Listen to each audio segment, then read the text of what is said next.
नमस्कार, करण वर्मा अनप्लग्ड में आपका स्वागत है। आज एक बहुत ही इंटरेस्टिंग एपिसोड है। बीते दिनों वोट चोरी, हाइड्रोजन बम, ये सब जब हमने सुना तो एक सवाल आया कि क्या ये सब पॉसिबल है? क्या वोट चोरी एक्चुअली पॉसिबल है? क्या ईवीएम्स एक्चुअली रिग हो सकती हैं? हमारी इलेक्शन प्रक्रिया क्या है? इस सबको जरा कायदे से जानने के लिए, ग्राउंड लेवल से पूरी चीज सिलसिलेवार तरीके से जानने के लिए आज एक बहुत खास मेहमान है हमारे पास। Today we have with us former joint director and chief of protocol, election commission of India. इनसे ज्यादा ढंग से कन्वेंशन और प्रोटोकॉल कैसे फॉलो होता है शायद ही किसी को पता हो। He has also been a former diplomat. He has held various positions in the government. Ladies and gentlemen, please welcome Dr. Mohammad Amin.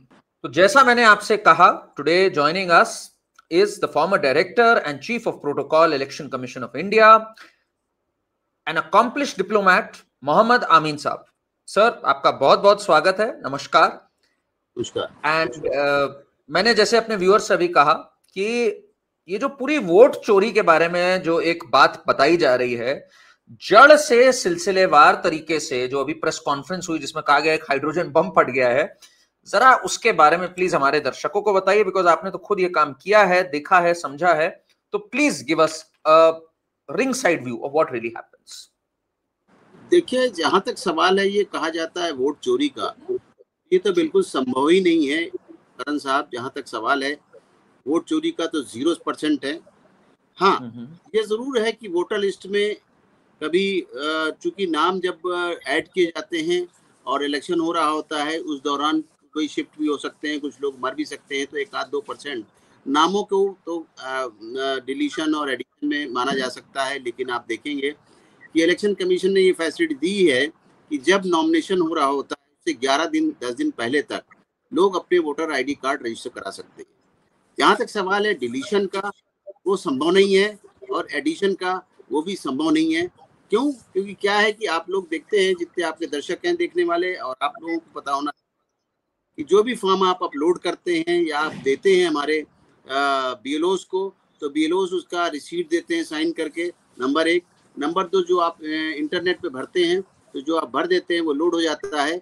Load होने के बाद ऑफिशियली फिजिकल वेरिफिकेशन के लिए हमारा बीएलओ डोर टू डोर जाता है।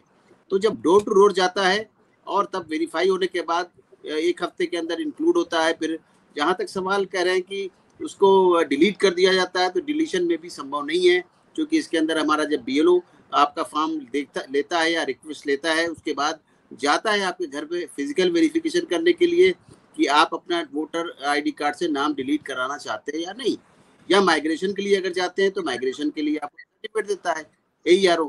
दूसरी बात, जब आप डिलीशन के लिए मांग करते हैं तो डिलीशन में जाता है बीएलओ डोर टू डोर, और अड़ोसी पड़ोसी से, यानी राइट और लेफ्ट दोनों तरफ से विटनेस के तौर पे उनके नाम, एड्रेसेस और उनके सिग्नेचर, और साथ में अगर फ़ोन नंबर अवेलेबल है तो वो लेके आता है और वो AERO को सबमिट करता है।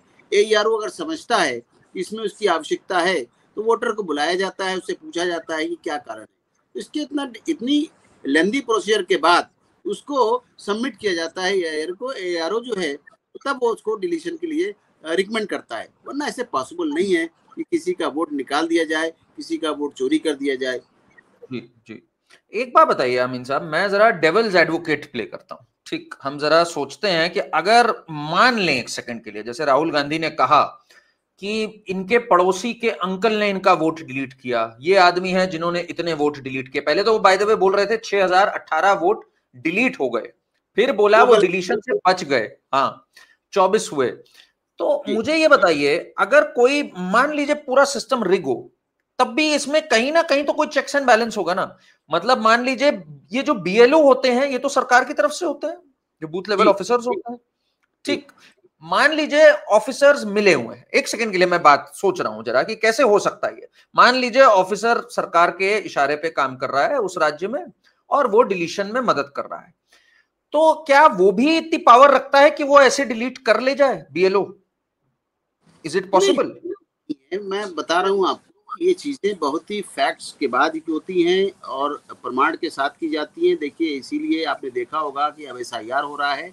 SIR में सारी चीजें फैक्ट्स फिगर के साथ आ रही हैं, डिजिटल डाटा भी लोड हो रहा है और फिजिकल भी हो रहा है, रिकॉर्ड रखा जा रहा है, इसीलिए कि देखिए इसमें तक सुप्रीम कोर्ट तक आ गया है इन बातों में। तो इसलिए कोई भी बीएलओ अपनी नौकरी नहीं खोना चाहेगा। और आपको याद होगा कि अभी वेस्ट बंगाल का मैं जिक्र करूंगा कि वेस्ट बंगाल में भी यही काम चल रहा है। एसआईआर तो नहीं चल रहा, वोटर डिलीशन और सबमिशन का चल रहा है काम, चूंकि बंगाल में भी इलेक्शन होने हैं। इसलिए आप वहां देखेंगे कि 4 ऑफिसर्स को इलेक्शन कमीशन ऑफ इंडिया ने सस्पेंड कर दिया और एक उसमें डाटा एंट्री ऑपरेटर को भी सस्पेंड किया गया। अब आप देखिए कि बंगाल गवर्नमेंट की क्या हरकत है कि बंगाल गवर्नमेंट की जो ममता बनर्जी है, उन्होंने ना रिकॉर्ड कहा कि 2 अफसरों को तो चीफ सेक्रेटरी ने जवाब दिया इलेक्शन कमीशन को कि 2 ऑफिसरों को तो हमने सस्पेंड कर दिया है और 2 हमारे ईमानदार ऑफिसर हैं, जिसका पब्लिकली आके ममता बनर्जी ने रिकॉर्ड कहा, ये हमारे ईमानदार ऑफिसर हैं, अभी इनकी दोबारा इंक्वायरी होनी चाहिए। यानी इतना सख्त है इलेक्शन कमीशन, जिसका मैं अभी लेटेस्ट एग्जांपल दे रहा हूं बंगाल का। जी, प्लस इसमें बीएलए भी तो होते हैं ना, बूथ लेवल एजेंट्स जो पार्टी के होते हैं, वो भी किसी बीएलओ को कुछ भी मनमानी करने दे सकते हैं क्या ऐसे? देखिए करण जी, जहां तक सवाल है, आपने देखा होगा कि इलेक्शन होता है, आपने भी वोट डाला होगा। जब आप वोट डालने जाते हैं, वोट डालने की प्रक्रिया में भी आप देखते हैं कि प्रिसाइडिंग अफसर के पहले आपको मिलेंगे वहां पे हर पार्टी का एजेंट होता है। जो भी रजिस्टर्ड पार्टियां हैं, चाहे स्टेट की हों या सेंटर की हों, उनके पोलिंग वहां पर पोलिंग के पास आपको हमारे एजेंट्स मिलेंगे हर पार्टी के। वो हर पार्टी का देख रेख रखते हैं, ख्याल रखते हैं कि कोई गलत वोटिंग ना हो जाए। फिर उसके बाद आप काउंटिंग की जब बात आती है तो देखा हुआ काउंटिंग में भी हमारे काउंटिंग एजेंट हर पार्टी के दिए जाते हैं आई कार्ड, और वहाँ पर अवेलेबल होते हैं, देखते हैं कि कोई हेराफेरी नहीं होनी चाहिए। इसी के साथ आपने देखा होगा कि बीएलओ के साथ हर पार्टी का बीएलए बूथ लेवल असिस्टेंट हर पार्टी का लगाया गया है। और ये आग्रह भी किया गया इलेक्शन कमीशन के द्वारा कि आप अपने ऑथराइज बीएलए हमको नाम दे दीजिए, तो उनके साथ हैं। तो अगर बीएलओ कोई गलत काम करता है तो एक पार्टी नहीं, हर पार्टी का वहां पर मौजूद है और अपने पार्टी का ध्यान रखता है। इससे ज्यादा क्या सफाई इलेक्शन कमीशन देगा, या इतनी ज्यादा फेयर कहाँ तक आपको सफाई दे कि जब उनके ही बीएलए वहां पर हैं, और फिर अगर तो संभव नहीं है। नहीं, और एक और इसमें बात है, जब इलेक्शन हो जाता है, जिस दिन इलेक्शन होता है उसके बाद एक फॉर्म 17 भी होता है जो साइन करते हैं वो। जी है ना, उसके बारे में जरा बताइए मुझे। हाँ, जिस दिन इलेक्शन हो रहा होता है, बूथ के ऊपर जितने बूथ के जो वहां पर मान लीजिए 1000 है हमारे वोटर्स, तो वहां पर प्रिसाइडिंग अफसर होता है, ये सारे एजेंट वहां पर मौजूद होते हैं, सबको रैंडमली चेक कराया जाता है। रेंडमाइजेशन सारी मशीनों का कि आप देख लीजिए इसके अंदर क्या है क्या नहीं है। जब आप देखेंगे तो उसमें सबके सिग्नेचर भी लिए जाते हैं, और वेरीफाई करने के बाद, देख लेने के बाद, सेटिस्फाई होने के बाद वहां पर इलेक्शन का काम शुरू होता है, पोलिंग का। पोलिंग के जब फिनिश हो जाती है तो उसमें जो रिकॉर्ड मिलता है, यानी 1000 में 500 पड़े, 800 पड़े, जो भी वोट पड़े, जो बैलेंस रह गए, उसमें लेडीज और जेंट्स क्लियर होता है सबको कितने ज्यादा डाला है जेंडर वाइज। तो वहां पर ये सब चीजें मौजूद होती हैं, सब उनके पोलिंग एजेंट देख रहे होते हैं। उसके बाद फॉर्म 17 साइन करके उनको दे देता है हमारा प्रिसाइडिंग अफसर। एक एक के साइन कराने के बाद हर एक को एक एक कॉपी दे देता है। फिर मैं नहीं समझता हूँ कि वोट कहाँ से और जोड़ दिए गए, या कहाँ से डाल दिए गए, या कहाँ से बढ़ा दिए गए। और ये मशीनें, ईवीएम मशीनें जब सील हो जाती इन्हीं पोलिंग एजेंट के सामने स्ट्रांग रूम में रखी जाती है, और उस पर बाहर से ताला लगा दिया जाता है, सब वीडियोग्राफी हो रही होती है, और उस पर सबके सिग्नेचर की स्लिप भी लगा दी जाती है। और जिस दिन काउंटिंग होती है उस दिन सारे इनके एजेंट्स वही आते हैं, अपना देखिए सीले, अपनी पर्चियां देख लीजिए, सबका लगने के बाद सबको दिखा दिया जाता है, कोई हेराफेरी नहीं जहाँ मशीनें थी।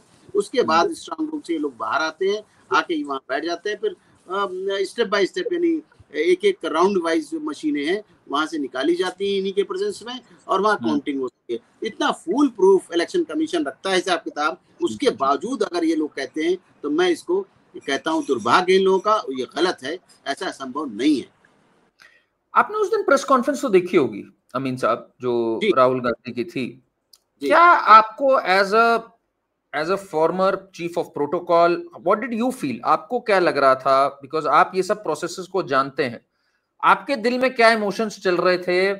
बिकॉज जब आप एक इंस्टीट्यूशन के साथ इतना जुड़ के काम करते हैं, एक लगाव भी हो जाता है उस इंस्टीट्यूशन से। उसके बारे में जब बातें फैलें तो कैसा महसूस होता है आपको? आपको क्या लग रहा था?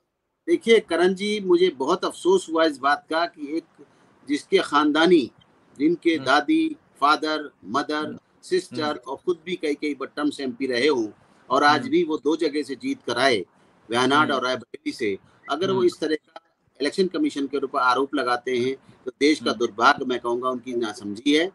और ये कितने गलत प्रचार प्रसार किया जा रहा है हमें देश के सामने, ये एक बहुत ही अच्छा नहीं है, मैं कहूँगा इसके लिए, देश के लिए भी और उनके लिए भी। कितनी समझदारी होने के बाद इस तरह के आरोप लगाना इलेक्शन कमीशन पर कितनी गलत बात है, ना समझी की बात मैं कहूँगा। मुझे लगता है कि वो अभी तक मैच्योर नहीं हो पाए हैं, जिसकी वजह से लगाया। क्योंकि जितनी भी बातें उन्होंने की हैं उस दिन प्रेस कॉन्फ्रेंस में कि एक अलग से वो तैयार किया गया है सॉफ्टवेयर, वो हैक कर लेता है। आप ये बताइए, सिंपल सी बात मैं आपसे करण साहब पूछूंगा कि आप कंप्यूटर एक्सपर्ट भी होंगे, जानते भी होंगे, आप भी काम करते हैं कंप्यूटर के ऊपर। एक हमारा जो पीडीएफ का फॉर्म में लोड किया जाता है पेपर, क्या पीडीएफ फॉर्म को कोई चेंज कर सकता है?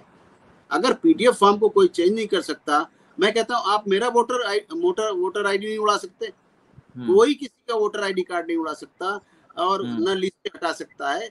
ये सब कहने की बातें। आपने देखा होगा जिस दिन पोलिंग होती है उस दिन भी लोग आते हैं, कहते हैं हमारे पास आई कार्ड है, हमारा वोटर लिस्ट में नाम नहीं है, हमारा हटा दिया गया है। बिल्कुल नहीं, ये गलत बात है। हमारा इलेक्शन से पहले रिवीजन होता है। अभी तो एसआईआर की बात चल रही है, बहुत इंसेंटिव चल रहा है मामला, लेकिन वैसे रेगुलर जो होती है हमारे यहाँ 6 महीने पहले शुरू हो जाती है प्रोसेस। जब वो डोर टू डोर जाता है तो पूछता है और बात करके पड़ोसियों से कि ये यहाँ से माइग्रेट कर गए हैं या इनकी डेथ हो गई है, ये यहाँ रहते नहीं है, तब उसको वो डिलीट करता है और आके इसकी रिपोर्ट बाकायदा विटनेस के साथ में, जो विटनेस रहता है पड़ोस के, उसके साथ एईआर को सबमिट करता है। एईआर के अप्रूवल के बाद एईआर के तब उसमें से डिलीशन। तो ये कहना गलत बात है कि हमारा नाम कट गया। आई कार्ड तो आप घूम सकते हैं लेकिन नाम नहीं होगा। इसके लिए लोग ब्लेम करते हैं कि इलेक्शन कमीशन ने किसी के कहने से काट दिया। किसी कहने से नहीं होता, ये हमारी एक इंटरनल प्रोसेस है, प्रक्रिया है, संवैधानिक प्रक्रिया है, इससे अंदर प्रोसेस होता है। किसी के भी नाम कट सकते हैं और जोड़ने के लिए जो रिक्वेस्ट आती है वो जोड़े। अमीन साहब, ये और जरूरी हो जाती है एक बात यहाँ, बिकॉज जो भ्रम ये फैलाया जा रहा है ये बड़ा डेंजरस है। बिकॉज अगर हमारे चुनाव प्रक्रिया पे लोगों का विश्वास उठने लग गया कि भाई वोट चोरी हो रही है, इतना बड़ा इल्जाम, इलेक्शंस अगर ये बता दिए जाए हमें कि फेयर ही नहीं है, साथ में जो वोट अधिकार यात्रा चल रही है इनकी, उसमें तो एक और बड़ी विवादास्पद बात कही कि अरे इस कॉलोनी के वोट हटाए जा रहे हैं, मुस्लिम्स के वोट हटाए जा रहे हैं, दलितों के वोट हटाए जा रहे हैं। This is very very dangerous, इस तरह का नैरेटिव चलाना। आप as a proud Indian Muslim who has served at the highest level, आपसे सुनना और जरूरी हो जाता है मेरे लिए कि ये नैरेटिव पे आपका एज अ भारतीय सबसे पहले एंड एज अ मुस्लिम आपको क्या लगता है इस पे? What is your reaction when you here something like this?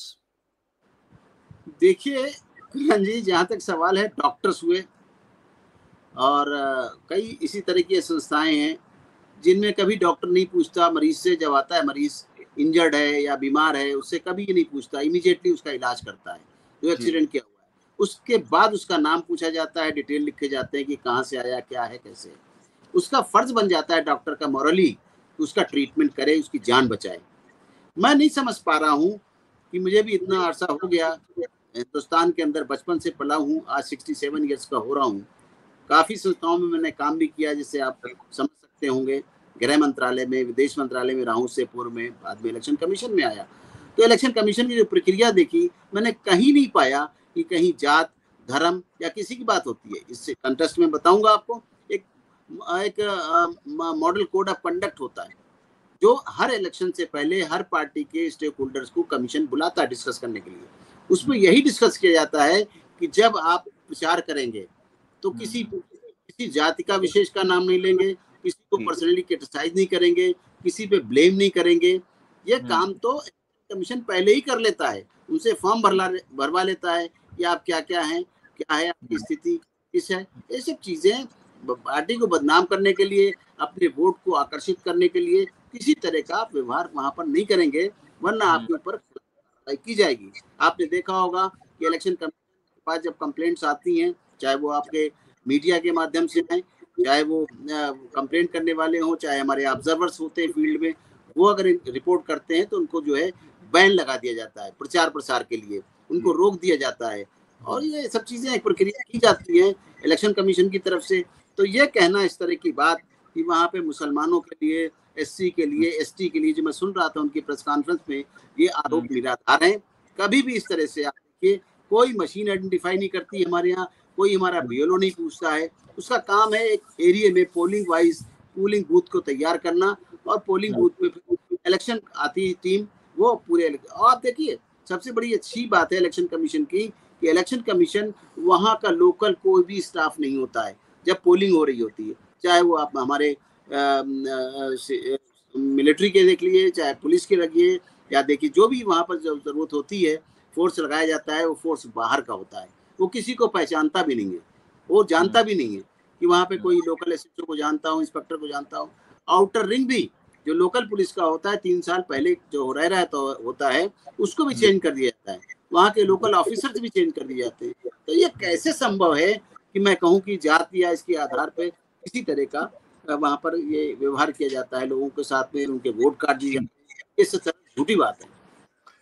आपके हिसाब से अब इलेक्शन कमीशन को करना क्या चाहिए? लगातार इलेक्शन कमिश्नर को नाम लेकर टारगेट कर रहे हैं राहुल गांधी, साफ साफ नाम लिख करके, बोल बोल के।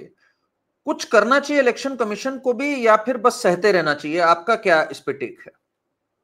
भाई देखिए, इससे पहले पूर्व में भी आप पाएंगे तो इलेक्शन कमिश्नर जो थे, चाहे जो पार्टियों की बात कर रहे हैं, जिस पार्टी से वो बिलोंग करते हैं, उनको अपना रेफरेंस लेना चाहिए।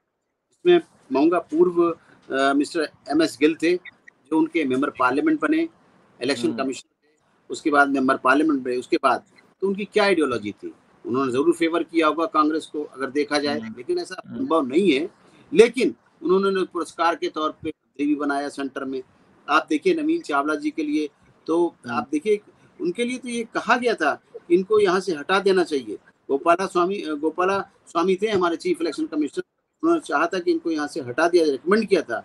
क्यों? क्योंकि उनका जो लगाव था वो कांग्रेस के साथ बहुत ज्यादा था। अब तो नहीं रहे बेचारे, लेकिन ये इस तरीके से बातें आई हैं पहले, और ये लोग यही समझते हैं कि शायद ये गवर्नमेंट की बात है। ऐसा नहीं है। आपने देखा होगा अभी इस बात को भी कहा गया, उठाया गया कि देखिए ये लोग जो हैं पार्टी के जो इस वक्त प्राइम मिनिस्टर हैं, उन्होंने अपने कैंडिडेट फिट कर दिए, जिसमें नाम आया था, आपको याद होगा, RN गोयल साहब का, जो पंजाब कैडर के थे। क्यों? क्योंकि वो रिटायर हुए थे। इलेक्शन कमीशन को आवश्यकता थी एक कमिश्नर की, और इलेक्शन होने वाले थे, इसलिए उनका इमीडिएटली सिलेक्शन किया गया। आपको पता है कि भारत सरकार के अंदर सारे जो हमारे सीनियर IAS ऑफिसर्स होते हैं, उनकी सारी पत्रकारियां DOPT में हमारे यहाँ होती हैं, हर चीज़ होती है, और रिटायर हुए थे, हर चीज़ की उनकी विजिलेंस क्लियरेंस भी होती है, हर चीज़ होती है। उसके बाद उनको रिकमेंडेशन आए पैनल में, उनको उठा के RN गोयल साहब को अपॉइंट कर दिया गया इलेक्शन कमीशन। क्योंकि ये प्रथा चली आ रही थी कांग्रेस के समय से, आज़ादी के बाद से चली आ रही थी कि वहाँ से 3 नाम भेजे, एक नाम के सिलेक्शन हो जाता था और प्राइम मिनिस्टर कर देते थे, उसके हेड होते थे। उसी तरह हो गया। कोई मोदी जी ने किसी का फेवर नहीं किया, मैं नहीं कहता हूँ किसी का फेवर किया। एक फाइल आई, उसमें जो 3 नाम आए थे, एक को रिकमेंड कर दिया गया। बड़ा हुआ एंड कराई हुआ। आपने देखा ये बात जो है चीफ जस्टिस आपके पास भी चली गई है, सुप्रीम कोर्ट तक चला गया। क्या हुआ उसमें? चीफ जस्टिस साहब ने ये कहा कि अभी तक देखा, आजादी के बाद से आज तक कोई भी आपके यहाँ नियम कायदे कानून नहीं है कि किस तरह से इलेक्शन कमिश्नर का सिलेक्शन किया जाए। ये सुना होगा आपने, बहुत ज्यादा हुआ था। और उसके बाद क्या हुआ कि उन्होंने एक बार टाइमिंग, आप प्राइम मिनिस्टर हैं, आप मिनिस्टर है, वो तो चेयरपर्सन होते हैं, बोलेंगे LOP रहेंगे जो लीडर अपोजिशन है सिलेक्शन, और CGI को तब तक इंक्लूड कर लिया जाए। जब आपका नियम कायदे कानून बन जाए, उसके बाद नियम आपका लागू होगा। जैसा कि उसके बाद ये पार्लियामेंट में नियम बना और बनाया गया, अध्यादेश हुआ, उसमें प्राइम मिनिस्टर, LOP और एक मिनिस्टर ऑफ होम या जो भी कैबिनेट मिनिस्टर था, उस तरह से तब ये प्रक्रिया बन गई। कोई भी सरकार रहे, कुछ रहे, इसी तरह अब सिलेक्शन हुआ करेगा। जी अमीन साहब, जरा आपने तो पूरा दौर देखा है, ठीक? अब तो जरा मुझे ये बताइए कि जिस जमाने में एक्चुअली वोट की चोरी हुई है, जैसे कि हम लोगों ने देखा बूथ कैप्चरिंग, और ये जो आपने इलेक्शन कमिश्नर्स बताए जो जो बने थे, किस तरह से एक आइडियोलॉजी के थे, क्या क्या होता था, और वो एक बड़ी फेमस विजुअल है, आपने देखा होगा जब राजेश खन्ना वोट डाल रहे हैं, कौन डाल रहे हैं? सब सोनिया गांधी, राजीव गांधी सब साथ में है, सब साथ ही में यूं करके वोट डाल रहे हैं पेटी के अंदर। और बिहार का खास तौर से, बिहार में हमने बूथ कैप्चरिंग के जो जो सुने हैं किस्से, कैसे इलेक्शन की प्रक्रिया, उल्टा ये आज चोरी बोल रहे हैं, तब क्या थी और अब कैसे इवॉल्व हुई है, जरा इस पे थोड़ा सा प्रकाश डालिएगा प्लीज। भाई आज तेजस्वी जी भी इस बात को लेकर घूम रहे हैं बिहार के, और उसको राहुल गांधी साहब ने लीड किया।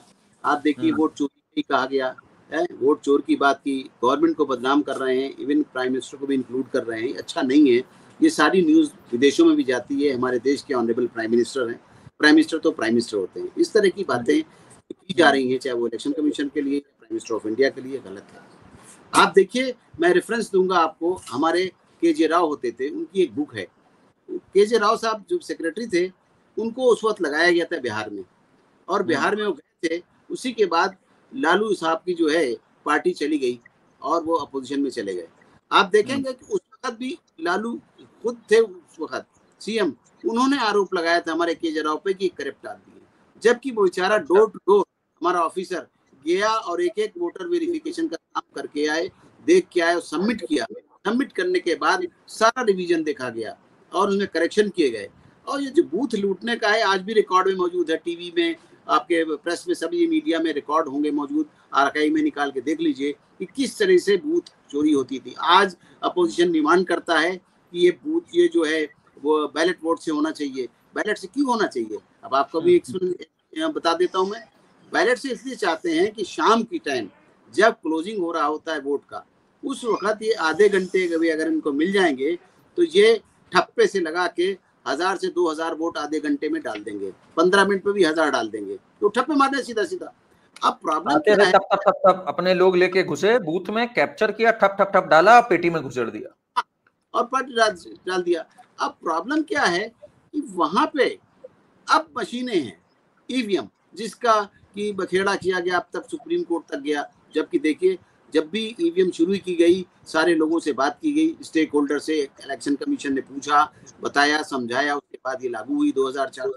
आपको याद होगा उस वक्त ये केरला से इंट्रोड्यूस हुई, क्यों कि केरल में इलेक्शन होने थे, तो ये पायलट प्रोजेक्ट केरला से शुरू हुआ, असेंबली से, उसके बाद पूरे देश में लागू हुआ। अब क्या है, इसकी एक प्रोसेस है, आप भी वोट डाल के आते हैं, हमारे युवा हैं, जो भी हमारे वोटर्स हैं देश के, वो डालने जाते हैं। क्या है, जब आप पर्ची लेके जाते हैं अंदर, तो आपका मिलान होता है, सब होने के बाद आपको एक पर्ची दी जाती है। जब आप जाते हैं प्रिसाइडिंग अफसर के पास, वो लेके रख लेता है और आपको अलाउ करता है अंदर वोट डालने के लिए। जब आप मशीन के पास जाते हैं तो उसको कमांड देता है, और कमांड जब खुद देता है तो आप, मशीन खुल गई, आपने वोट डाला, बटन दबाया, दबाने के बाद अगर दोबारा भी चाहे तो वो लॉक हो जाती है, दोबारा नहीं खुलती, वो लॉक हो गई। तो अब इस तरह की व्यवस्था है, तो आपको स्टार्टिंग से लेके मशीन के अंदर 17 सेकंड लगते हैं, और वीवीपैट में आपने देख भी लिया कि आपने किसको वोट डाला, वो भी काम खत्म हो गया कि हम ब्लाइंड डाल, किसी को पता नहीं चल पा रहा वोट हमने किसको डाला, बात खत्म हो गई। और सब ये कंसर्न से हुआ है, ऐसा नहीं है। आज ये मांग करते हैं कि वीवीपैट की जो मशीन की स्लिप हमको दे दी जाए। भाई क्यों दे दी जाए, वो ऑफिस का रिकॉर्ड है, सीक्रेट वोट बैलिंग हो रही है। अगर कोई फदाना खास्ता लेके जाता है बाहर और कहता है मैंने इसको वोट दिया, तो उसमें गोली भी चल सकती है, मर्डर भी हो सकता है, फिर वो बेच भी सकता है कमर्शियली है। तो इस तरह की चीजें ऑफिस सीक्रेट एक्ट के तहत नहीं दी जाती इसको। और ये भी कहा जाता है कि साहब हमको फुटेज नहीं दी जाती। अरे फुटेज इलेक्शन का रिकॉर्ड है, अगर मांगा जाएगा तो हम पब्लिक को क्यों देंगे। इलेक्शन कमीशन पब्लिक को कोई चीज नहीं देता, अगर चाहिए होगा तो कोर्ट में दिया जाएगा, और वो भी अगर आप 45 डेज तक आप वहां अपना पिटीशन डाल देते हैं, तब उसको रखा जाए रिकॉर्ड। अगर 45 डेज के बाद रिकॉर्ड डिलीट कर दिया जाता है, में और रहे होते हैं। इलेक्शन बॉडी एक ही है। इंटरेस्टिंग, ये काफी इंटरेस्टिंग बातें आपने बताई। बट एक प्रश्न आता है इस पे अभी भी मेरा आपसे दोबारा, क्या इलेक्शन कमीशन को इस बार कोई एक्शन लेना चाहिए against Rahul Gandhi for defaming this institution? इस पे आपकी व्यक्तिगत राय क्या है? उससे पहले मैं एक चीज आपको इससे पहले करण जी एक चीज बताना चाहूंगा कि ये जो वोटर आईडी कार्ड और आधार कार्ड का जो चक्कर हुआ है, इस वक्त याद होगा आपकी, हमारे एन गोपाला स्वामी साहब थे चीफ इलेक्शन कमिश्नर, चावला साहब से पहले। उन्होंने एक बात रखी थी, उस वक्त आधार कार्ड शुरू होना था, उन्होंने चाहा था, उनकी एक चाहत थी लीगली कि ये आधार कार्ड को न रख के सिर्फ एक इलेक्शन वोटर आईडी कार्ड बना दिया जाए, जिसके अंदर सारे सिस्टम हो, फिंगरप्रिंट से वगैरह जो आधार में होते हैं सब चीज होने चाहिए। उसमें आधार के चेयरमैन को बुलाया गया था मीटिंग के लिए, home secretary government of India को बुलाया गया था, कैबिनेट सेक्रेटरी को बुलाया गया था और लॉ सेक्रेटरी को बुलाया गया था। ये उनकी रिकमेंडेशन लॉ मिनिस्ट्री को गई थी, जो नोडल मिनिस्ट्री है, लेकिन किसी ने उसको लागू नहीं किया। उस समय की जो गवर्नमेंट थी उसने नहीं उसको माना, जिसकी वजह से आज आधार और वोटर आईडी कार्ड दुनिया भर के कार्ड की बात है। वरना मैं समझता हूँ कि अगर वो लागू हो जाता तो पूरे हिंदुस्तान के अंदर एक कार्ड होता, वैलिड होता, उससे आप आई कार्ड भी डाल सकते, आपकी आईडी भी होती, बहुत अच्छी बात होती। इसके बाद एक और आरोप लगता है इलेक्शन कमीशन के ऊपर, गवर्नमेंट के ऊपर भी मैं समझता हूँ जी, मिस्टर लवासा की बात की जाती है कि लवासा को जबरदस्ती हटा दिया गया। देखिए, इलेक्शन कमिश्नर्स को कोई भी नहीं हटा सकता, आपको पता है क्या प्रोसीजर है। इस तरह सुप्रीम कोर्ट के जजेस को या हाई कोर्ट के चीफ जस्टिस को या जजेस को नहीं हटा सकते, इसी तरह हमारे इलेक्शन कमिश्नर को नहीं हटाया जा सकता। आप देखेंगे कि जो लवासा साहब की बात की जाती है, कई बार मुझे डिबेट में भी बात की जाती है, तो वो अपने आप मनीला चले गए थे इंटरनेशनल असाइनमेंट के ऊपर। इंटरनेशनल कोई बैंक था, फाइनेंशियल बैंक था, डेवलपमेंट बैंक, उसमें गए थे मनीला अपने साथ में। और फिर गोयल साहब भी हमारे से छोड़ के चले गए, वो चले गए सेंट्रल एशिया में। तो ये सब चीजें हैं। इस तरह से कभी इलेक्शन कमीशन को हर वक्त टारगेट किया जाता है, हर वक्त बुराइयां की जाती हैं, हर तरह से साबित किया जाता है। लेकिन क्या एक्शन लेना चाहिए उनको? जी, इलेक्शन कमीशन को क्या एक्शन लेना चाहिए सर इस बार? राहुल गांधी विपक्ष के लीडर ऑफ अपोजिशन इतना बड़ा इल्जाम नाम लेके गणेश जी का बार बार कह रहे हैं, कोई एक्शन बनता है आपके हिसाब से एक उदाहरण सेट करने के लिए कि नहीं बनता है, चुप रहना चाहिए? देखिए करण जी, जहां तक सवाल है इलेक्शन कमीशन का, इलेक्शन कमीशन को इसको सोच के समझ के अपना निर्णय लेना चाहिए। उनको संविधान ने बहुत पावर्स दी हुई है, उस पावर का उनको उपयोग करना चाहिए। और मैं समझता हूँ, मैं आपको दिखाऊंगा, एक उदाहरण दूंगा कि इलेक्शन कमीशन की पावर्स क्या है। आप देखिए कि हमारे वही केजे राव जिनकी मैं बात कर रहा था, केजे राव अमृतसर गए और वहां पर यही वोटर लिस्ट का मामला था। वहां पे डीएम को सस्पेंड किया गया, वहां पे 4 हमारे एसडीएम को सस्पेंड किया गया और ये लोग कोर्ट गए। हरियाणा उस वक्त चंडीगढ़ कोर्ट थी, हाई कोर्ट, उसमें गए, लेकिन वो डिसीजन जो इलेक्शन कमीशन ने दिया था वो एज इट इज रहा।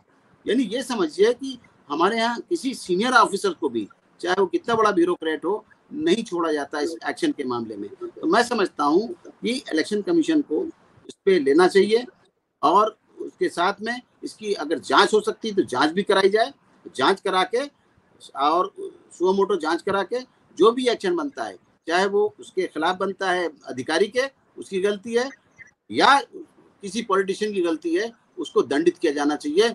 ये जिससे कि एक मिसाल बन जाए, जिससे आइंदा इस तरीके से लांछन एयरपोर्ट जांच किस चीज की करानी चाहिए आपके हिसाब से, जैसे आप बोल रहे हो कि इलेक्शन कमीशन डिनाई कर चुका है एक बार तो को आरोप। एक मिनट आमीन साहब, जैसे इन्होंने अभी आरोप लगाया जो आलंद कॉन्स्टिट्यूएंसी थी कर्नाटका में, उसमें कहा 6018। अब उसमें जो एक कोशिश चल रही थी गड़बड़, वो तो ऑलरेडी संज्ञान लेकर के 21 फरवरी 2023 को उस पर एफआईआर फाइल करके बैठी हुई है इलेक्शन कमीशन, ठीक है ना। वो 6017 वोट डिलीट भी नहीं हो पाए, उसमें शायद सिर्फ 24 वोट डिलीट हो पाए, जो कि लाजमी था, बाकी सबने वोट भी डाला। अब इस पे क्या जांच कराए फिर वो? जांच किस चीज की कराए? जी, उनका बार इलेक्शन कमीशन ने कुछ नहीं कहा, इसमें जवाब नहीं दी। इलेक्शन कमीशन को बार बार कहा गया कि सीआईडी ने मांगा है उनसे, 16 बार मांगा है, ऐसा कुछ कहा गया। तो मांगा गया है तो रूल ये है कि चाहे वो सीआईडी हो या कुछ हो, उसको कोर्ट में जाना चाहिए। कोर्ट जाएगा तब इलेक्शन कमीशन वहां दे सकता है डिटेल। इलेक्शन कमीशन ने बोला सितंबर 2023 में आईपी एड्रेस और बाकी इंफॉर्मेशन उन्होंने साझा कर रखी है। ये भी झूठ निकली बात। करण साहब, मैं वही कह रहा हूँ कि अगर उसके बाद कुछ ज्यादा और डिटेल चाहिए तो डिटेल वो सीक्रेट है, इलेक्शन कमीशन की प्रॉपर्टी है। वो सिर्फ कोई भी डिटेल चाहिए होगा वो कोर्ट को दे सकता है, इवन चाहे इलेक्शन कमीशन हमेशा कोर्ट को दिया जाता है। इनको आपने बिल्कुल सही कहा, बट नहीं, आप कह रहे थे ना, आप कह रहे थे इलेक्शन कमीशन को जांच करनी चाहिए। जांच किस चीज की करे भाई? आपको एफआईआर कर दी, कोई आपका जो आरोप है वो निराधार है, तुरंत प्रेस कॉन्फ्रेंस भी करी, प्रेस नोट भी रिलीज किया, महादेवपुरा में भी इन लोगों ने ये स्प्रेड किया था, ठीक है ना। उन्हीं के मंत्री ने, राजन्ना जी ने जब ये बात रेज करी, राजन्ना जी को दरवाजा दिखा दिया, इतने पुराने मंत्री इनके कर्नाटका के। तो अब इलेक्शन कमीशन जांच करे भी तो किस चीज की जांच करे? एफिडेविट में कुछ देते नहीं है, एफिडेविट में कुछ नहीं देते, कोर्ट में नहीं जाते, तो वो सुओ मोटो भी किस चीज की जांच करे इलेक्शन कमीशन? मेरा ये सवाल था। प्रॉब्लम क्या है कि वो इलेक्शन कमीशन में देखिए अभी जाना नहीं चाहते और वो बाहर प्रेस में जाना चाहते हैं, वो जनता को दिखाना चाहते हैं, इनोसेंट बनना चाहते हैं और बाहर सिंपैथी लेना चाहते हैं। लेकिन जनता भी बड़ी देश की समझदार है, वो जानती है कि क्या है, कोर्ट क्या है, इलेक्शन कमीशन क्या है, किस तरह से हो सकता है। हर बच्चा जो हमारे देश का यूथ है वो गूगल पे सर्च करता है कि क्या चीज़ पॉसिबल है, क्या चीज़ नहीं पॉसिबल है, क्या फेक है, क्या रियलिटी है। वो रियलिटी चेक में चला जाता है। तो हर बात को जो इन्होंने ब्लेम लगाए हैं उनको सीधा हमारे इलेक्शन कमीशन ने कहा निराधार है, उनको रिजेक्ट कर दिया, जिसका नतीजा है कि इनको मुंह की खानी पड़ी। यहाँ पर आप देखें महाराष्ट्र में भी इलेक्शन कमीशन के ऊपर चार्ज लगाए गए थे कि एडिशन किए गए वोट। इन्होंने हरियाणा की बात की थी, इन्होंने दिल्ली की बात की थी, लेकिन लकीली इन्होंने वहां पर फाइल किया कोर्ट में। तो कोर्ट से क्या जवाब मिला कि हम हमारा आप टाइम वक्त बर्बाद न करें, मैं तो आपका पेनल्टी लगाता, जाइए छोड़ दिया मैंने आपको। ये जवाब मिला है वहां पर इनके जो पदाधिकारी थे जिन्होंने कोर्ट में फाइल किया था पिटीशन इस बात को लेके कि हमारे बीएलओ ने बेईमानी की है। कोर्ट ने साफ मना कर दिया इनको। अब इसे वहां भी मैं बता रहा हूँ आपको, जो कंप्लेंट की बात आई थी उन्होंने कहा था लाखों वोटों की बात की थी, वहां भी सिर्फ 49 आए थे कंप्लेंट, जिसको हमारे सीओ ने अपने लेवल से ही फाइनलाइज कर दिया था और उसको सॉल्व कर दिया था। ये तो देखिए लीडर्स को आदत हो गई है झूठ बोलने की, जनता से सिंपैथी लेने की, और काम देश में करेंगे नहीं करेंगे वो उनका काम है। लेकिन कोई भी झूठे सच्चे आरोप लगाना संस्थाओं के ऊपर की आदत हो गई, चाहे वो सुप्रीम कोर्ट हो, चाहे वो हमारा इलेक्शन कमीशन हो। इस तरह की आचरण नहीं होने चाहिए। ये अंतर्राष्ट्रीय स्तर पे हमारा जो इलेक्शन कमीशन है इतना बढ़िया कमीशन है कि दुनिया में हम लोग इलेक्शन कराने के लिए हमारे यहाँ से ऑफिसर जाते हैं एज ए ऑब्जर्वर। और हमारे यहाँ आपको बता दूं कि इंटरनेशनल ट्रेनिंग सेंटर है द्वारका में, जिसके अंदर स्थापना की गई, जब मैं वहीं था स्थापना की गई थी कि वहां पर बाहर के चीफ इलेक्शन कमिश्नर तक कंट्रीज के आते हैं वहाँ ट्रेनिंग लेने के लिए, सोच समझने के लिए, देखने के लिए कि क्या हमारा इलेक्ट्रोल लॉ है, क्या हमारी ईवीएम है, किस तरह हम इलेक्शन के प्रोसेस है। कभी कभी तो हमारे जब इलेक्शन चल रहे होते हैं मैं भी लेके गया हूँ पार्टीज को, जो हमारे ट्रेनिंग आते हैं वहाँ के फॉरेन के, उनको लेके हम गए। हमारे टाइम में हम लेके गए थे उनको ग्वालियर और आगरा दिखाने ले गए थे इलेक्शन की, कैसे हमारे यहाँ इलेक्शन लाइन में लग के लगता है, किस तरह वीडियोग्राफी हो रही होती है, किस तरह हमारे ऑफिस काम करते हैं। कई सेंटर्स में तो ले गया उनको दिखाने के लिए किस तरह हमारा वोटर रजिस्ट्रेशन चल रहा है, फॉर्म भरे जा रहे हैं। ये सब चीजें हैं। हमारा जो दुनिया का बेस्ट इलेक्शन कमीशन है वो इलेक्शन कमीशन है। सोचिए जरा, ये बड़ी एक दिलचस्प बात आपने कही। मैं आंकड़े देख रहा था जब लोकसभा का चुनाव हुआ, 96 करोड़ वोटर, 96 करोड़, 12 लाख बूथ। मतलब इस फीट को पुल ऑफ करना और फिर रिजल्ट देना। एक अमेरिका में जब चुनाव हुआ था हम लोगों ने देखा था कितने कितने दिन तक चुनाव का नतीजा आया, और वहां जो महीनों वो जो हाउस और सेनेट का जो होता है, जो मिड टर्म होता है, उसमें तो कितने महीनों तक आया था। एलए वेले में तो आया ही नहीं था, पता नहीं कितने दिनों तक, कैलिफोर्निया में। और यहाँ हम लोग ये चीज कर रहे हैं और सिवाय गाली के इलेक्शन कमीशन कुछ नहीं खा रही है। इंस्टेड कि हम इस पे गर्व करें कि भाई हमारा एक इतना डेकोरेटेड इंस्टीट्यूशन है। मुझे तो हंसी इस बात पे आती है जब सुप्रीम कोर्ट बोलता है इलेक्शन कमीशन के बारे में या राय देता है इलेक्शन कमिश्नर में, आप सुप्रीम कोर्ट को भी, तो मुझे ये लगता है भाई एक तरफ तो इतना सफल इंस्टीट्यूशन है हमारा इलेक्शन कमीशन, सुप्रीम कोर्ट से ज्यादा सफल है मैं कहूंगा इंस्टीट्यूशन। सुप्रीम कोर्ट में तो 70,000 केसेस पेंडिंग है, सालों साल से पेंडिंग है, 10 चीजें हैं। ये एक इंस्टीट्यूशन इतना डेकोरेटेड है, इससे सीखने वाला है, पर सब इसको ज्ञान दे रहे हैं, सब इसको राय दे रहे हैं, सब इसको एक तरह से मलाइन कर रहे हैं। How do we solve this? Ameen साहब, आपको लगता है इस पे कुछ इलेक्शन कमीशन को एक कैंपेन चलाना चाहिए, मुहिम चलाना चाहिए सिटीजन एंगेजमेंट का? How do we improve the image of such a decorated institution? पहले तो मैं करण साहब अपना एक्सपीरियंस करूंगा कि मैं एज ए काउंटिंग ऑब्जर्वर भी गया हूँ फेक डिस्ट्रिक्ट नागालैंड, किस तरह इंटीरियर में पड़ा हुआ है, किस तरह पहुंचा मैं, इतनी वहां पर मिलिटेंसी थी वहां पे लोकल लेवल पे। मैं फेक डिस्ट्रिक्ट में काउंटिंग करा के आया हूँ ऑफिशियली। उसके बाद मैं आपको ईवीएम चेक करने गया, मैं किस तरह रखी जाती है, एफएलसी बोलते हैं उसको, first level check of machines, हमारी मशीनें कहाँ पे हैं।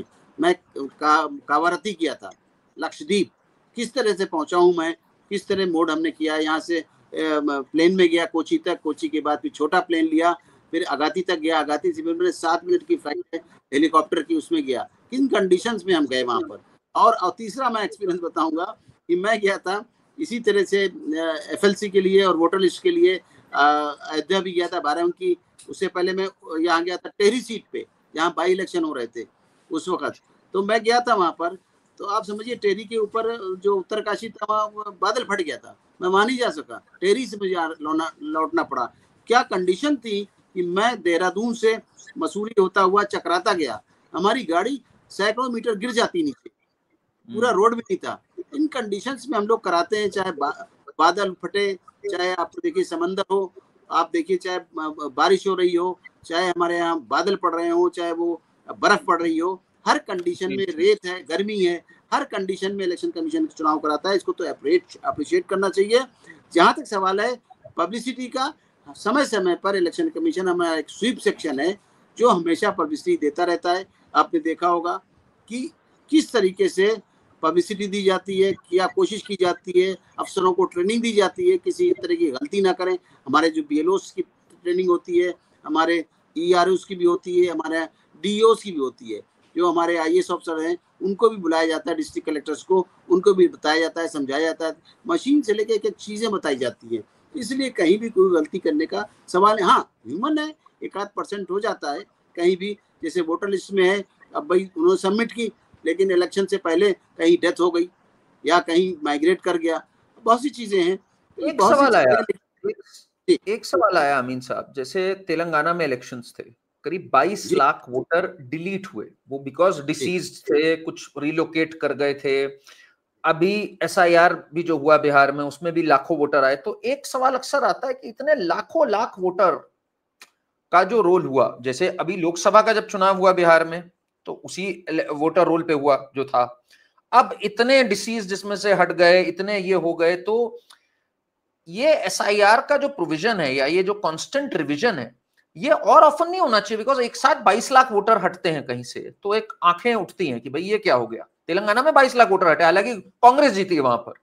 कर्नाटका में भी लाखों वोटर हटे। ये जब लाख तक पाइलअप हो जाता है तो एक सवाल आता है कि पिछला वाला तो यार फिर उस रोल पे हुआ था। तो ये आपको नहीं लगता एक एड्रेस करनी चाहिए चीज हम लोग को? आज यूपी में BJP गवर्नमेंट है, योगी सरकार है, वहां भी 2008 में हुआ था रिवीजन, वहां भी लाखों वोटर हटे थे। इसी तरह कर्नाटका में भी 2007 में हुआ था, वहां भी हटे थे। ऐसा नहीं है। अब क्या है प्रॉब्लम कि मैं अभी आपसे जिक्र कर रहा था कि EVM की जो शुरुआत हुई वो 2004 से हुई।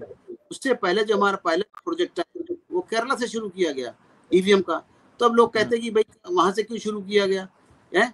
अब आप देखिए यहाँ पर कि अगर SIR का शुरू करने की बात थी, ये तो हमारे LOP को, इन लोगों को, अपोजिशन को ध्यान देना चाहिए कि राहुल गांधी ने ही ब्लेम लगाया था इलेक्शन कमीशन के ऊपर कि लाखों लाख वोट जो हैं ऐड किए गए और हमारे काट दिए गए।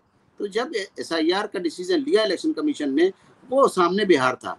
अब बिहार के बाद आप देखेंगे आसाम मिलेगा, आसाम के बाद बंगाल करेंगे, बंगाल के बाद आप देखिए इलेक्शन से हमारे साउथ में है, तमिलनाडु में है, केरला में है। तो ये इसी तरह रिवीजन चलता रहेगा। लेकिन अभी शायद सुनने में आया है, कोशिश किया है इलेक्शन कमीशन ने कि शायद पूरे CEOs को हमारे बुलाया गया था, स्टेट के चीफ को, और ये कोशिश की गई है कि सारे देश में एक साथ रिवीजन कर दिया जाए। तो ये भी अच्छा भी है, एक साथ हो जाएगा तो लोगों का भ्रम टूट जाएगा और एक लिस्ट तैयार हो जाएगी लेटेस्ट। और मैं सुनने में आया ये डिजिटल होगी अब की बार और रंगीन होगी, वोटर ID कार्ड फुल। याद होगा बहुत पहले आपको ब्लैक मिलते थे, चेहरा भी समझ में नहीं आता था। उसके बाद जब मैं इलेक्शन कमीशन में ही था, ये 2008 की बात है, तब से 9 से शुरू किया गया, कलर्ड फेसेस आने लगे, कलर्ड आई कार्ड दिए गए। अब इतना तो करता है इलेक्शन कमिशन, फिर भी कोई अगर कमी रह जाती तो इसको साथ देना चाहिए, सारी पार्टियों को, स्टेक होल्डर को देना चाहिए और हेल्प करनी चाहिए। जिस तरह से BLA इन्होंने दिए हैं, BLA देने के बाद फिर ब्लेम नहीं लगाना चाहिए कि जब इनका आदमी हमारे साथ काम कर रहा है BLO के साथ में, तो फिर कहां से हो गई। जी नहीं, बहुत बड़ी बात आपने कही, और ये मेरा भी मानना है कि भाई इंस्टीट्यूशन को स्ट्रेंथन करो। ऑफ कोर्स SIR जो हो रहा है वो एक तरह का ऑडिट ही है, कुछ इनकंसिस्टेंसीज हैं, उन्हीं को तो ठीक करने के लिए SIR हो रहा है ना। हर कंपनी में भी ऑडिट होता है। मेरा ये मानना है कि ये रिवीजन बहुत पहले होना चाहिए था। ये मेरा जरूर एक सुझाव है कि 2003 में हुआ बिहार में, 2008 में आपने जैसे कहा यूपी में, इतने साल तक नहीं होना चाहिए। बिकॉज एक रिवाइज्ड रोल पे ही मैं चाहूंगा चुनाव हो। ये नहीं होना चाहिए कि लोकसभा रिवाइज्ड पे नहीं था, असेंबली रिवाइज्ड पे हुआ। तो this should be a constant upgradation process. ये मेरा मानना है, एक बहुत जरूरी बात है जो हो। आप बता रहे हैं हो रहा है जी। करण जी, मैं तो इस बात को कहूंगा कि जो गवर्नमेंट आई है इसने बहुत से हमारे रिफॉर्म माने हैं, जैसे कि आधार कार्ड को वोटर आईडी कार्ड से जोड़ना, ये कैबिनेट डिसीजन हो गया फेवर में, बहुत अच्छा है। बहुत से ऐसे हमारे रिफॉर्म्स हैं जो इलेक्शन कमीशन ने रिकमेंड किए हुए हैं, हमारी नोडल मिनिस्ट्री लॉ मिनिस्ट्री के पास पड़े हुए हैं, उसको सोचा है। इस गवर्नमेंट ने एक और अच्छी बात सोची है जिसको मैं अप्रिशिएट करूंगा कि वन नेशन वन इलेक्शन। इसमें क्या है कि प्रधान से लेके जो जो चुनाव होते हैं एक वोटर लिस्ट बार बन जाएगी, अलग अलग नहीं बनेगी कि पंचायत के चुनाव के लिए अलग वोटर लिस्ट है, पार्षद के लिए अलग है, और ब्लॉक प्रमुख के लिए अलग है, असेंबली के लिए अलग है, पार्लियामेंट के अलग है। एक ही वोटर लिस्ट बन जाएगी, एक बार सब श्योरिटी हो जाएगी। एक साथ ही चुनाव होंगे पार्लियामेंट के भी और असेंबली के भी, बहुत भी अच्छा है। मैं बचपन में जाया करता था अपने पेरेंट्स के साथ में, वोट देखता था, तो 2 बक्से रखे होते थे, एक पार्लियामेंट का एक असेंबली का। तो उनकी कन्वेंसिंग भी बचेगी, उनकी मेहनत भी बचेगी पार्टियों की, उनका प्रचार प्रसार का पैसा भी अलग अलग नहीं लगेगा, समय भी नहीं लगेगा, और हमारा जो मॉडल कोड ऑफ कंडक्ट है वो एक ही बार देश में लगेगा, बार बार नहीं लगेगा। जो योजनाएं चल रही हैं या जो डेवलपमेंट के काम हैं वो रुक जाते हैं, इलेक्शन कमीशन के टाइम में नहीं किए जा सकते। क्यों? ये कहा जाता है कि पब्लिक को इन्फ्लुएंस करने के लिए नहीं किए जा सकते, सारे उद्घाटन रुक जाते हैं, सारे काम रुक जाते हैं। तो बेटर है कि वन नेशन वन इलेक्शन होगा तो इसमें कुछ सुधार आएगा। इस तरह की जो बातें की जा रही हैं बहुत कुछ सुधार आने की बात हो जाएगी, चाहे वोटर लिस्ट की बात कर लीजिए, चाहे एक टाइम में इलेक्शन की बात कर लीजिए। हमारा जो भी देखिए पूरे देश में इलेक्शन कराते ही है पार्लियामेंट के, जब पार्लियामेंट के साथ में इलेक्शन कराते हैं तो असेंबली का हो जाएगा, तो नॉट बैड, वही ऑफिसर्स होंगे, सारा खर्चा बचेगा, लाखों करोड़ों हजार रुपए जो लगते हैं पर अलग अलग स्टेप में, वो एक ही बार में होगा, और देश के ऊपर भार भी कम होगा। जो टैक्सेस का भार, ये हमारी जनता का पैसा है, हमारा पैसा है, ये हमारे ऊपर जो टैक्स लगता है वो भी बच जाएगा। तो एक ही बार से फुर्सत मिल जाएगी, कोई किसी को बुराई नहीं करेगा, कोई किसी कंप्लेंट नहीं करेगा, ना इलेक्शन कमीशन की भी कंप्लेंट होगी, ना सरकारों की कंप्लेंट होगी। जो आज सरकार को भी बड़ा कटघरे में खड़ा किया जाता है, चाहे वो पहले की सरकारें रही, चाहे अभी सरकार को भी कटघरे में खड़ा किया जाता है कि वो इलेक्शन कमीशन के सपोर्टर हैं। मैं आपको विश्वास दिलाता हूं, जनता को विश्वास दिलाता हूं, आपके दर्शकों को, कि इलेक्शन कमीशन कोई ऐसा काम नहीं करता जिससे जनता के अंदर कोई भ्रम की स्थिति पैदा हो। हाँ, नेताओं को अपने इंटरेस्ट में भ्रम पैदा करना है तो करें, नहीं करना चाहिए, कायदे से तो नहीं करना चाहिए, क्योंकि वो उसी के जीते हुए हैं। उसी के सर्टिफिकेट देने के बाद वो असेंबली में भी जाते हैं, पार्लियामेंट में भी जाते हैं। तो ये किस तरह का है कि उन्हीं से सर्टिफिकेट लेंगे और उन्हीं से नखरे करेंगे, उन्हीं की कंप्लेंट करेंगे। मोहम्मद अमीन साहब, आज आपने जिस खूबसूरती से हमें पूरी चीज समझाई, बहुत जरूरी था आज जनता के लिए जानना, बिकॉज वी वांटेड समवन जिन्होंने हाईएस्ट लेवल पे सर्व भी किया है in terms of election commission and other important positions in the government, and also someone जिन्होंने कांग्रेस के जो रूल्स रहा है डेकेड्स तक उसके अंडर भी सर्व किया है। तो कोई भी ये कोई बीजेपी के बंदे नहीं है, ये कोई संघी नहीं है, ये कोई उस तरह का बिल्कुल भी नहीं है। That is why it's very important to hear from Mohammad Amin साहब। एंड एक बात आपने जो मैं इस पूरे से टेक अवे ले पाया कि गलतियां हो सकती हैं, भाई गलतियां होंगी, हम सुधारेंगे। जैसे वीवीपैट जुड़ा ईवीएम के साथ, फिर उसका चेक्स होने स्टार्ट हुए कि पांच बूथ्स पे चेक होगा पर असेंबली। आईएसएल से भी हमने सजेशंस लिए, इंडियन स्टैटिस्टिकल इंस्टीट्यूट से भी सजेशंस लिए। बट ये नहीं है कि इलेक्शन कमीशन किसी के इशारे पे जान के कुछ कर रही है। That is just not possible. आपने बीएलओ की बात बताई, बीएलए की बात बताई, रिटर्निंग, मतलब इतना कुछ कोई नहीं कंट्रोल कर सकता भाई एक देश में। कोई किसी को नहीं कंट्रोल कर सकता beyond a point in this country. इतना बड़ा मास एक्सरसाइज तो पॉसिबल ही नहीं है। करण जी, एक चीज और मैं बताऊंगा कि टाइम टू टाइम जो कंप्लेंट्स मिलती रही, आपको याद होगा जब इलेक्शन शुरू हुआ था तो पहले हमारा डिस्ट्रिक्ट कलेक्टर कराते थे, उसमें एक ऑब्जर्वर जाता था। आज ये देखिए कितने ऑब्जर्वर हैं कॉन्स्टिट्यूंसी में, चाहे असेंबली हो या पार्लियामेंट में। आपको ऑब्जर्वर्स गिना दूं, सुन के ताज्जुब होगा। एक हमारा ऑब्जर्वर होता है senior IAS officer, joint secretary government of India rank का, जो कि पार्लियामेंट और असेंबली में जाते हैं, ड्यूटी लगती है इनकी। वो उसी स्टेट के नहीं होते, दूसरी स्टेट के होते हैं। फिर रेवेन्यू के लिए कितना खर्च हो रहा है उसको असेसमेंट करने के लिए हमारा रेवेन्यू कमिश्नर रैंक का अफसर होता है, आईआरएस अफसर बोलते हैं उसको। आप देखिए लॉ एंड ऑर्डर की पोजीशन के लिए वहां का एसपी नहीं करता कंट्रोल, हमारा आईपीएस अफसर आईजी रैंक का होता है, वो आईपीएस अफसर लगता है।